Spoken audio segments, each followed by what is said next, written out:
देश की सबसे बड़ी अदालत सुप्रीम कोर्ट में आज जो खुलासा हुआ उसने पूरे देश की राजनीति में भूचाल ला दिया है, क्योंकि जिस चुनाव आयोग को अब तक लोकतंत्र का सबसे पवित्र प्रहरी बताया जाता था, उसके दावों की पोल कोर्ट में खुल गई और ईवीएम के जरिए वोट चोरी के सबूत पहली बार इतने साफ साफ सामने आए कि खुद जजों को भी सवाल पूछने पड़े कि आखिर ये मशीनें कितनी सुरक्षित हैं और इनकी पारदर्शिता पर भरोसा क्यों किया जाए। मामला शुरू हुआ उस जनहित याचिका से जिसमें दावा किया गया था कि देश के कई विधानसभा और लोकसभा चुनावों में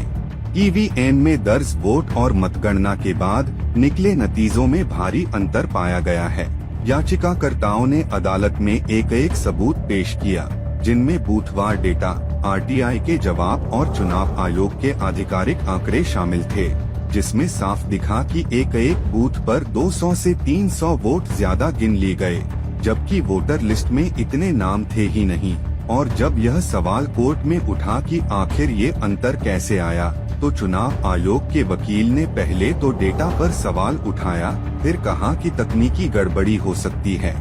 लेकिन जज ने साफ साफ कहा कि तकनीकी गड़बड़ी का मतलब यह नहीं कि लोकतंत्र की आत्मा के साथ खिलवाड़ किया जाए। इस दौरान विपक्ष के वकीलों ने और भी चौंकाने वाले खुलासे किए, जिसमें बताया गया कि जिन ईवीएम मशीनों को सीलबंद कर स्ट्रॉन्ग रूम में रखा जाता है, उनमें सील तोड़ने और मशीन बदलने के मामले कई राज्यों में दर्ज हुए हैं। कोर्ट में पेश की गई वीडियो फुटेज में साफ दिखा कि आधी रात को कुछ अधिकारी स्ट्रॉन्ग रूम में ईवीएम लेकर अंदर जा रहे हैं, जबकि चुनाव आचार संहिता के मुताबिक यह पूरी तरह प्रतिबंधित है। इतना ही नहीं, याचिका में यह भी बताया गया कि वीवीपीएटी पर्चियों का मिलान सिर्फ 5 बूथों तक सीमित रखना एक सोची समझी साजिश है, ताकि बड़े पैमाने पर हो रही गड़बड़ियों को छुपाया जा सके। और जब कोर्ट ने पूछा कि 100% वीवीपीएटी मिलान में क्या दिक्कत है, तो चुनाव आयोग ने समय और संसाधनों की कमी का बहाना बनाया। लेकिन जज ने पलटकर कहा कि लोकतंत्र की रक्षा में समय और संसाधनों की कमी का बहाना स्वीकार्य नहीं है।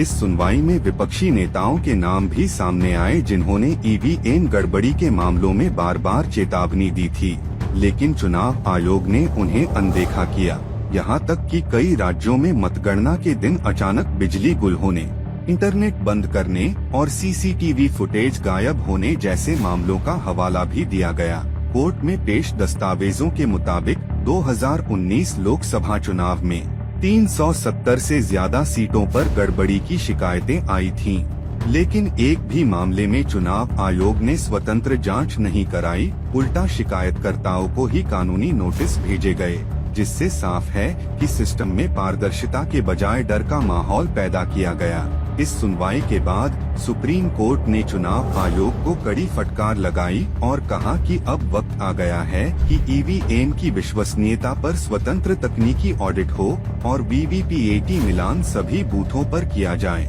जज ने यह भी कहा कि लोकतंत्र सिर्फ चुनाव कराने से नहीं बल्कि जनता के भरोसे से चलता है, और अगर जनता को भरोसा नहीं रहा तो पूरी व्यवस्था खोखली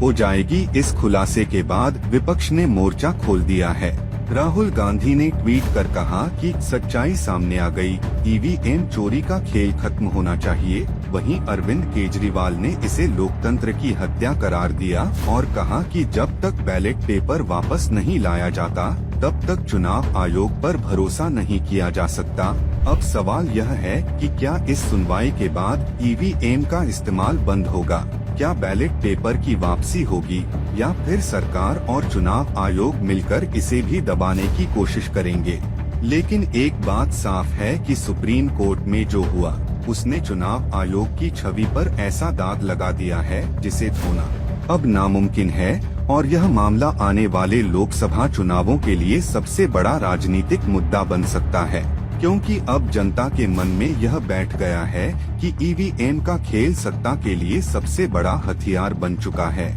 और जब हथियार लोकतंत्र को ही खत्म करने लगे तो उसकी लड़ाई सड़कों से संसद तक हर जगह लड़ी जाएगी।